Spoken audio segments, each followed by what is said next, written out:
Fake news peddler and financial fraud accused Washington Post columnist Rana Ayyub yesterday took to X to post a misleading claim after the Delhi police raided NewsClick offices and journalists over China funding.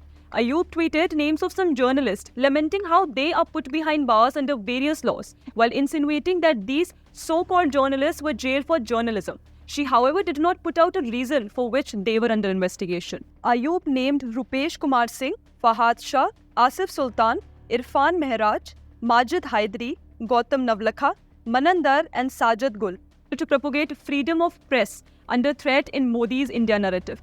Among these, there were Kashmir-based journalists as well. However, the blatant whitewashing of these self-proclaimed journalists was debunked by Jammu and Kashmir-based Counter-Disinformation Center. So first of all, it was clarified that none of the Kashmiri journalists were booked, simply because they were journalists. In fact, they were booked owing to their alleged connection to several unlawful and anti-Indian activities, against whom several FIRs had also been registered.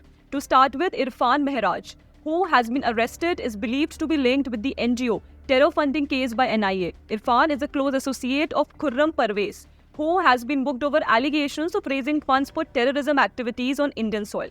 They have also been working with the group Jammu and Kashmir Coalition of Civil Societies, which is accused of funding terrorism in the valley under the garb of human rights. The group is also accused of furthering secessionist activities. Next comes Fahad Shah, who was arrested for glorifying terrorism and spreading fake news. He incited the people of Kashmir to create a law and order situation. He is also said to have received funds illegally in violation of the FCRA, Foreign Contribution Regulation Act.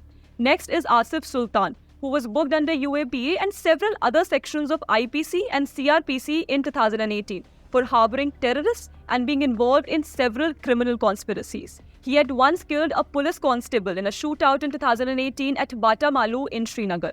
He is also said to have links with terror outfits like Jaish-e-Mohammed and the Resistance Front. Next comes Sajad Gul, who was arrested for hatching criminal conspiracy wherein he used his social media account to spread anti-Indian information on the direction of Pakistan-based agencies. Next journalist is Majid Hyderi, who was arrested for criminal conspiracy, extortion, intimidation, defamation and giving false information. In fact, PDP leader Mehbooba Mufti at that time had shown her solidarity towards Majid. Now the last person that Rana Ayyub mentioned was Manan, who is currently granted bail in the terror case. To conclude, yes, journalism isn't crime, but when what you propagate through your written word compromises the integrity of the nation, or you end up being involved in activities that threaten India's security, the law of the land must prevail. If someone identifies themselves as journalist, they are not entitled to special treatment. Journalism should not be used as a facade or a shield to do anything without any consequences to action.